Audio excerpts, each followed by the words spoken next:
Hello everybody and welcome to this new video where I'm going to show you good ways to progress. So you can see how here in the game you can basically make any blue or green items into higher tier by making, for example, 5 stallions into a purple stallion, etc. Like if you have a lot of blues, you can make them into purple. Well, you can do the same thing by dissolving those items. See, if you dissolve purple powder, you'll get blue powder, etc. And you'll get a lot of amounts. Look, for example, here for only 2 of them, we get 30 parchments. Of course, it costs Solon, yeah, you can always do this. When you're basically on the blue items, you didn't reach the purple yet, and you are in the late game, like level 50, maybe you have some friends who did some co-op dungeons with and stuff like that. If you drop purple items, you can actually use those purple items, turn them back into blue items and upgrade all the skills that you need, etc. For example, you can see here that my skills are all upgraded to purple, so now I don't need any blue gear anymore, and all my gear is like purple right now. As you can see, my power is 2735 at the moment, and yeah, so the way I progressed like this was by turning all my purple items into blue and using them for my blue resources, making blue parchments and making blue books to upgrade my skills, making blue tokens to upgrade my gear, etc. So it's a very good way to do that. Another thing that is super important that you need to do daily, guys, super important, it's going to the merchants and buying what they sell daily.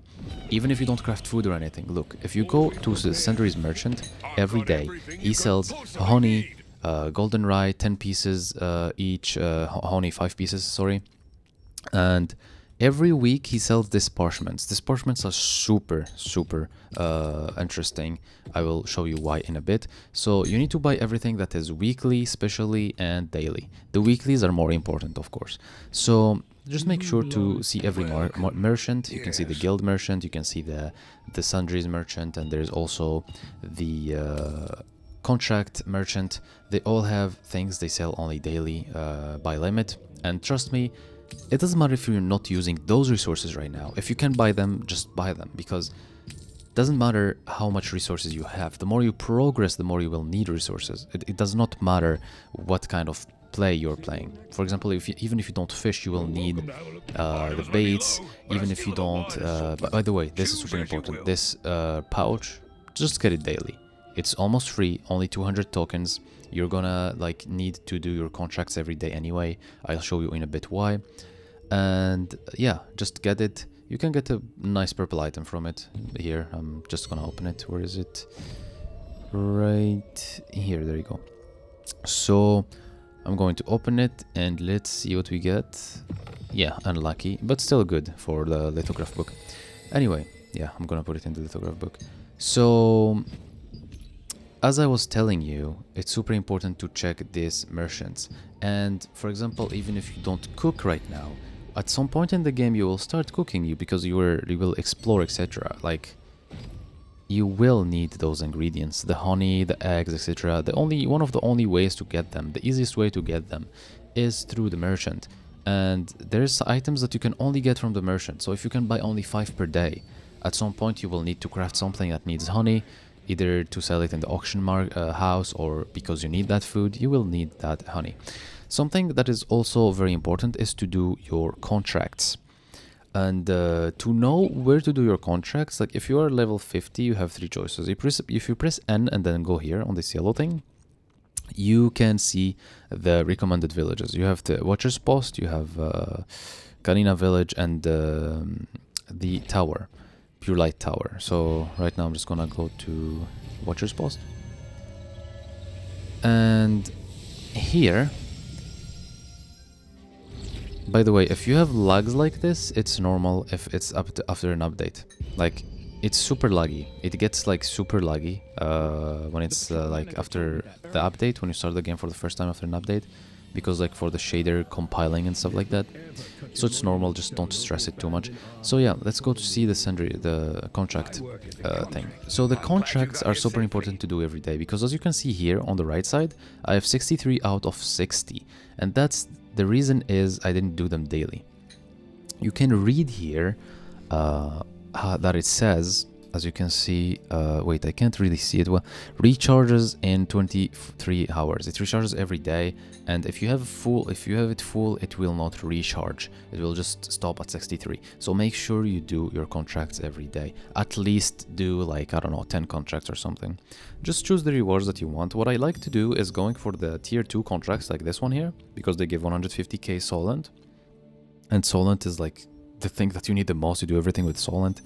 And also sometimes they can give you some pouches, as you can see here. There you go, I got a pouch here, and this is super lucky. If you get a pouch, of course, always take it. You can get a nice purple item from it. Let me accept that.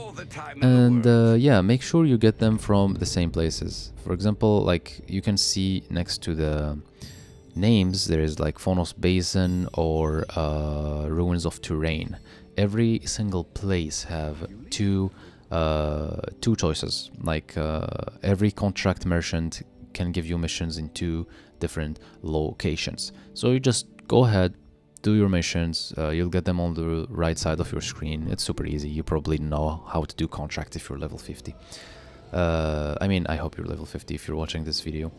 So also something very important to do daily, try to do daily at least, is the dungeons, the contract dungeons, the open world dungeons basically, or you can also call them the abyssal contract.